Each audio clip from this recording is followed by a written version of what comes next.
अपने जन्मदिन पर रॉबिन्स को बहुत से गिफ्ट पैक, चॉकलेट्स और खूब सारे पैसे मिले, जिसमें नाना जी से मिले कड़क नोट को पाकर वह बहुत खुश था। वह बार बार उसे छूकर महसूस करना चाहता था। तभी उसने पाया कि सभी नोटों पर गांधी जी का मुस्कुराता हुआ चेहरा बना हुआ था और किनारों की तरफ छोटे छोटे शेर चित्रित थे। उसने नाना जी से पूछा, ये शेर यहाँ पर क्यों बने हैं?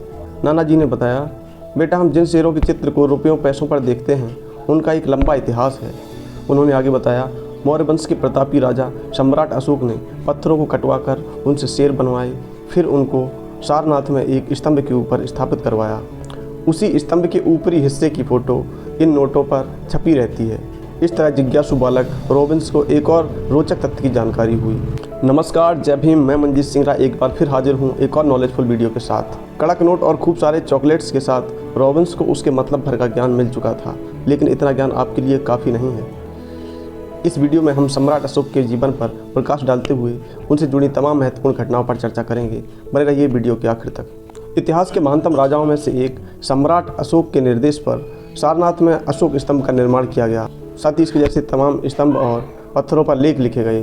इन अभिलेखों में क्या लिखा गया बताएंगे आपको। उससे पहले यह समझने का प्रयास करते हैं कि अशोक के राज्य को साम्राज्य क्यों कहा जाता है।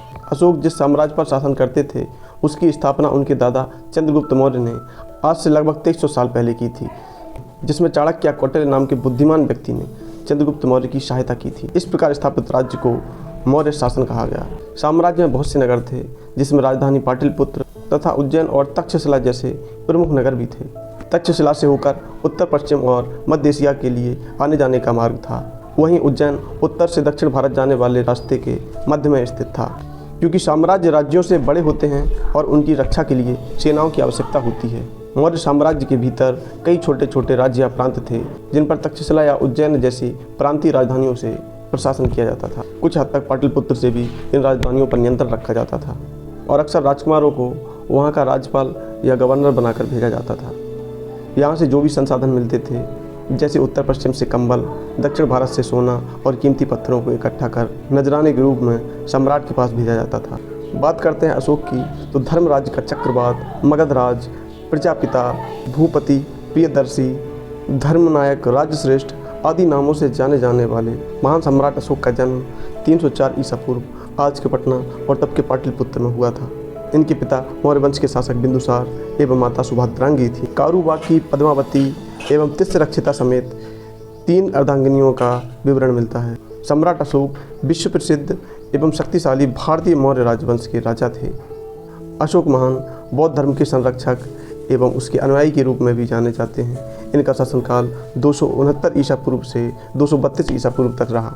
मौर्य वंश के चक्रवर्ती राजा सम्राट अशोक का साम्राज्य उत्तर में हिंदू कुश पर्वत से लेकर दक्षिण में गोदावरी नदी तक, तक्षशिला से मैसूर तक, पूर्व में बंगाल से लेकर पश्चिम में अफगानिस्तान, ईरान, बलूचिस्तान तक फैल गया था। उनका साम्राज्य आज के भारत, पाकिस्तान, अफगानिस्तान, नेपाल और बांग्लादेश के अधिकांश भूभाग पर फैल चुका था। यह विशाल साम्राज्य उस समय से लेकर आज तक का सबसे बड़ा साम्राज्य था। यह स्थान भारत में केवल अशोक को मिला, इसलिए उन्हें सम्राटों का सम्राट अर्थात चक्रवर्ती सम्राट कहा जाता है। अपने साम्राज्य के कुशल प्रशासक के साथ साथ उन्हें बौद्ध धर्म का प्रचारक के रूप में भी जाना जाता है। उन्होंने संपूर्ण एशिया तथा उस समय के अन्य महाद्वीपों में भी बौद्ध धर्म का प्रचार प्रसार किया। सम्राट अशोक के संदर्भ के स्तंभ और अभिलेख आज भी भारत के कई हिस्सों में दिख जाते हैं, इसलिए उनकी ऐतिहासिक जानकारी अन्य किसी राजा या सम्राट की तुलना में कहीं व्यापक रूप में मिल जाती है। वे सत्य, अहिंसा, प्रेम, सहिष्णुता एवं शाकाहारी जीवन प्रणाली के सच्चे समर्थक थे। बुद्ध के विचारों से प्रभावित होकर वे बौद्ध धर्म के अनुयायी हो गए और महात्मा बुद्ध की स्मृति में उन्होंने कई स्तंभ खड़े कर दिए, जो आज भी लुम्बिनी, सारनाथ, बोधगया, कुशीनगर तथा नेपाल, चीन, श्रीलंका, म्यांमार जैसे देशों में देखे जा सकते हैं। शिक्षा के क्षेत्र में बात की जाए तो नालंदा व तक्षशिला जैसे विश्वविद्यालय अशोक के समय में ही थे, जिनमें कई विदेशी छात्र शिक्षा पाने के लिए भारत आया करते थे।